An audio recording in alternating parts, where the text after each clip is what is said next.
One of the biggest and most important parts of my art is the fact that I don't follow somebody else. I follow that inner voice in myself that says, ooh, how about if we try that?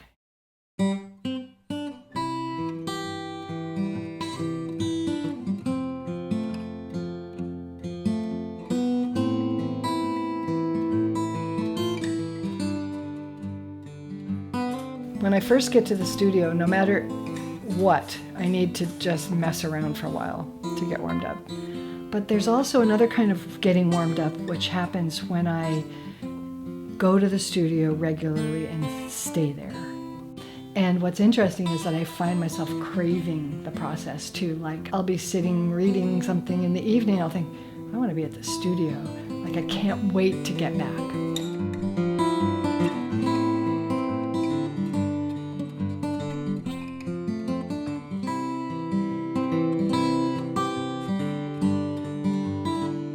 One thing that I often do is I start with what I call a colorful ground. I put it on with brushes, I'll smear it on with my hands, I'll use a paper towel, I'll just put paint on in various ways. Once I have the ground, I start to find form, and that's like, it could be a cat, it could be a tree, it could just be an abstract shape that I like. And how I find that form is imposing and exposing. They're forms that have meaning to me. And for example, for me, chickens means home. They're friendly. I love chickens.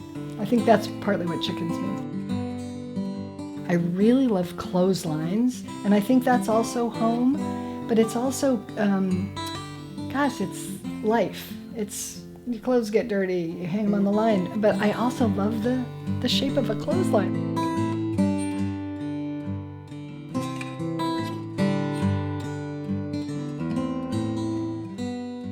There is no clear delineation between starting the painting and moving to this stage. It's not like there's no line you cross.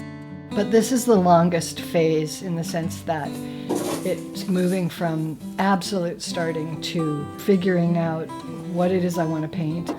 I may start removing paint even at this stage. I may use things to scratch back, screwdrivers, sticks. I have this great paint scraper, and I can really take off layers with that thing. I love it.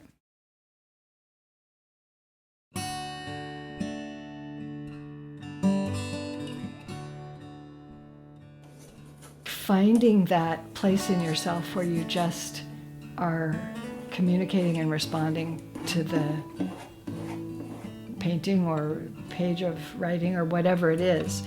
I love the ad-lib theater rule, which is always say yes. So the playfulness of that, or, oh man, this black, I just painted so much black over this. Yes, I did. Now what? I mean, I could peel it off, I could scrape it off, or I could put something on top of it, or I could, there's just so many options.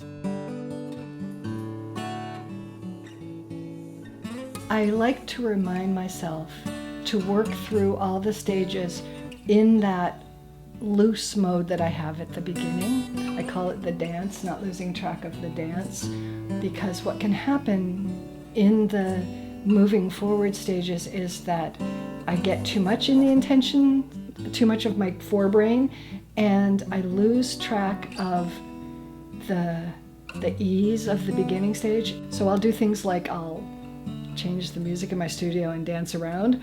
I will go out for a walk. I really try not to lose track of that. And this looks like their shadow. But if that's their shadow, then this guy should have a shadow. When I've taught kids, I say this to adults too, but one of the things I say is, I'm going to give you some feedback. I'm going to suggest things to you, and if you don't like it, don't do it. And I think that whole thing of finding your own voice and just saying, my flowers are green and the stems are pink.